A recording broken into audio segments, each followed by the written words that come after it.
ಕನ್ನಡ ಭಾಷೆಯ ಬಗ್ಗೆ ಒತ್ತು ಕೊಟ್ಟಿಲ್ಲ, ಕರ್ನಾಟಕದ ಸಂಸ್ಕೃತಿ ಬಗ್ಗೆ ಮಾತನಾಡ್ತಿದ್ದಾರೆ. ಇದನ್ನ ನಾವೆಲ್ಲರೂ ಬಹಳ ಅರ್ಥಕೊಳ್ಬೇಕು.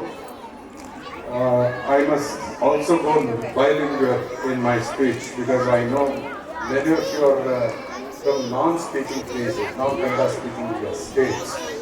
But let me try my best to convey the spirit of Rajyotsava. Karnataka Rajyotsava is not about the language alone. It is beyond.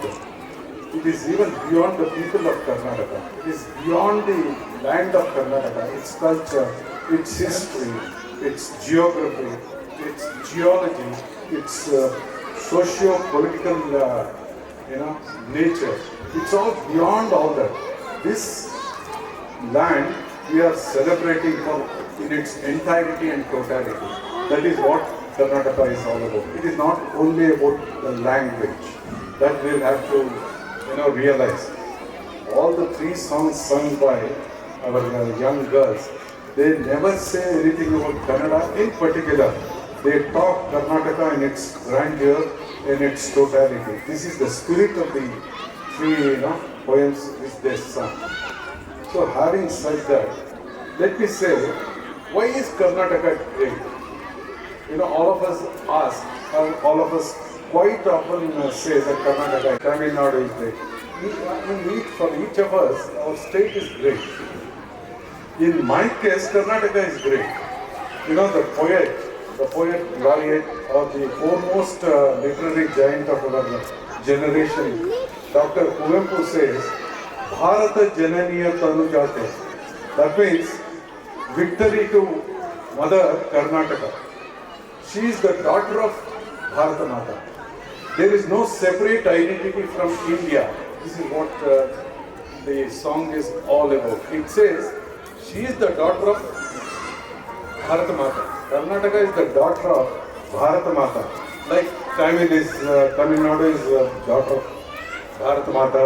Some of the states, most of the states, for instance, Rajasthan, UP, Bihar, Orissa, all these are Andhra Pradesh, Kerala, all these are nothing but the daughters of India. This is the spirit of that particular state anthem. This was written in 1924 when Kuvempu was just 20 years old.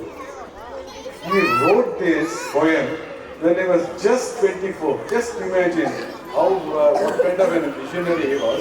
He was all inclusive in his thought, in his spirit, in his the way he led his life. This is what we have to realize time and again.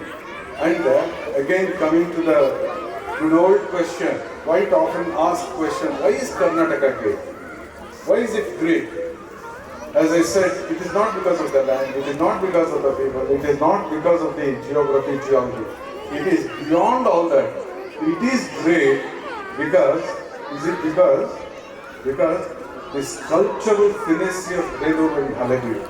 See, that is one part of Karnataka. The cultural finesse of Belur and Halebeedu.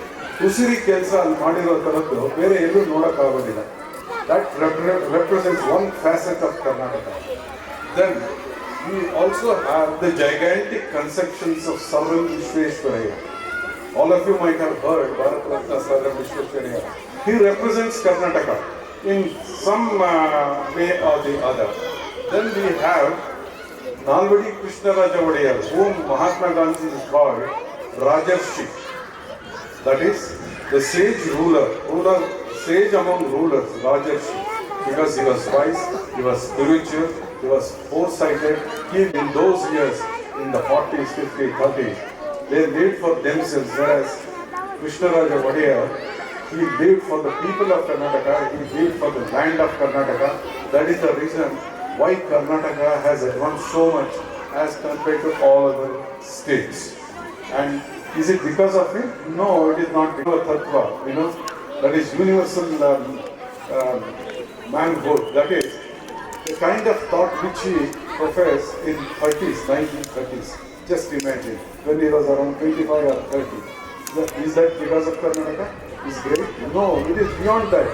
Every state has its own rich cultural heritage because having toured across the country, length and breadth of the country in my official capacity. I have seen each state has its own unique features, unique cultural ethos. So all these things bind us. All these values bind us. All these thoughts bind us. So ultimately, what is important for all of us to thrive in a society that is inclusive? ಎಲ್ಲರನ್ನೂ ಒಳಗೊಂಡಂಥ ಒಂದು ಸಮಾಜವನ್ನು ನಾವು ನಿರ್ಮಿಸಬೇಕು ಅಂತಂದರೆ ಏನನ್ನು ಮಾಡಬೇಕು? In life, leading an honest life is a tiring game. All of you should remember, particularly youngsters. Leading an honest life in life is a very, very tiring game. It is not that simple. In whichever profession you are, it is just impossible. You are, racing against time. You are fighting against all odds. Day in and day out, you have to maintain your own self. So to overcome that, what do we need to do? We have to say in what we believe. We have to say in what we believe. We have to, perform the way we have preached.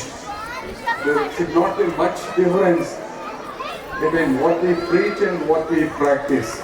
It is yet again a different and a difficult task.